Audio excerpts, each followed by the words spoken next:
Hi, welcome to Market Minute. As you know, we look for opportunities in the market and take advantage of them. And we also look for the risk. Right now, we see big risk in the overall markets related to technology. So back in 2000, technology was about less than 40% of the S&P 500. Now it's over 40%. We think we're in a bubble. The bubble might be of higher quality than it was in 2000, but we are in a bubble. And we would encourage people maybe to start looking at other groups. We like the healthcare space. We think the healthcare space has a very similar sort of earnings as the technology group in general has, and it's at a much lower valuation. So looking at what's going on in tech, as I mentioned, 40% of the S&P 500 is in tech and tech related. The quality of the companies this time is much better than what it was in 2000. These companies have real earnings and there's some reoccurring revenue, but those companies that don't have reoccurring revenue, i.e. NVIDIA, at some point in time, they're going to start to slow down. And being a large part of the overall S&P, that's going to be a problem. So if you look at the new highs versus new lows, this goes back to 1990, so it has a lot of data behind it. New highs on the NASDAQ minus new lows. So generally when you're getting a lot of new highs, you're getting a nice upward movement in the overall stock market. When you start to get more new lows, you can see over time this has happened. When you get those new lows come in, the market gets more narrow or it's going down. We currently have a few stocks going up and then more stocks going down. So there's more stocks hitting new 52-week lows than there are hitting new 52-week highs. So there's a big divergence going on here. This is somewhat concerning. The underlying trend of the overall market is not very positive. It's so much centered in a few names. Those few names better hold up really well and not have a big rotation out of them. Otherwise, the market's going to correct quite a bit. We've been wanting to own the Russell 2000. The Russell 2000 has been kind of a problem. We had a nice movement in it early in the year, and then now it's been really tough to get that momentum back going again. So we do like the Russell 2000, maybe for the next advance in the market. And every time we get a position in, we have to cut it back because the index starts to decline. The earnings and stock market valuations. So we're currently about 21 times next 12 months earnings. So we're getting the next 12 months into the valuation of the stock market. So as you can see, there's a big spread. This is this year, 2024, at roughly $244 in earnings. Next year, it's $279 in earnings. That's 14% earnings growth. So the earnings growth for next year has picked up a little bit. We think it's just the analysts kind of, trend lining the growth rate out to next year rather than any sort of real thought process behind it. So if you look at the individual sectors for next year, everything looks pretty good. And it's just hard to believe everything's going to be good with the economy slowing. So if the economy was accelerating, we might be a buyer of that theme. You can see tech is almost 20% earnings growth for next year. Healthcare is about 18%. So healthcare is right behind it, but they have half the multiple as what the average technology stock does. Our two favorite stocks, large cap stocks in technology, is Amgen and J&J. Amgen has a big pipeline of drugs, sells at 13.5 times earnings. That's very low.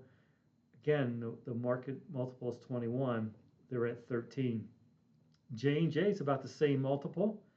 They've got continued quality growth in front of them.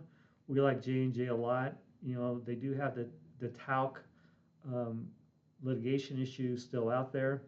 We think those are being resolved, and hopefully by year end we're going to see a big move in that stock. The small cap biotech stocks we like a lot. They've been decimated from the 2021 high in February there, and those stocks are still down quite a bit from where they were. Some of them have really good fundamentals and the valuations have not improved significantly. So we see big potential in the small cap biotech space. So the NASDAQ technically, it's had a big move recently, a parabolic move. So as you can see here, we've had that strong move up, and through 2024 now. If you look at a trend line, you can just visualize that trend line. We are above the trend line, and the trend line is a really solid movement upwards. So last time it got to 13 or 14% above the 200-day, we had a correction. Now we're 18% above the 200-day. It's a high level. There's nothing magical about those levels. We just get nervous when there's 15% or more above the 200-day moving average. It's a very cautionary sign. The index has been higher, like in 99. It had been much higher than the 200-day moving average than it is currently, but this is a warning sign. The Federal Reserve and the economy. So as we expected, and we're surprised the market acted positively to this, but as we expected, the Federal Reserve increased their federal funds target from 4.6 to 5.1 by year end. So they gave their dot plots. Sure enough, the federal fund rate went up above 5% as we expected. So only one rate cut is expected at this point in time. They also said that inflation was moderating a little bit, but they guided up their inflation numbers. And then the economy, we can clearly see that the sentiment by the Fed is that things are slowing in the economy, but the inflation is still too high to cut interest rates. Last week, we saw the initial unemployment claims. So these are first-time filers of unemployment insurance. It went up quite a bit. It went up 5.7% from the prior week. It's at 242,000 people filing for unemployment. If that gets above 280, generally we're in a recession. It's heading in the wrong direction, as you can see here. It's heading, upward in a big way, but it still has a ways to go to get to a recessionary level. So our view of what's going on is that the market will likely correct maybe 10% sometime in the second half of the year. And then it'll maybe struggle with the growth that's currently happening in the economy. It'll continue to slow down. We're in front of an election. Who knows what's going to happen with this election? But we tend to get more volatility as we get closer to the election. And then our guess is that the recession will be no later than sometime in 2025 if we don't have some initial negative GDP growth this year. So we think if Trump's elected or Biden gets in office, either way, there's going to be a recession next year, as clearly there's got to be some revisions to how we're spending money. Thank you very much. If you ever have any questions about what we're doing, please contact me off my website, Patrick Adams CFA. And just remember, we are being defensive. We are looking to protect money rather than be aggressive.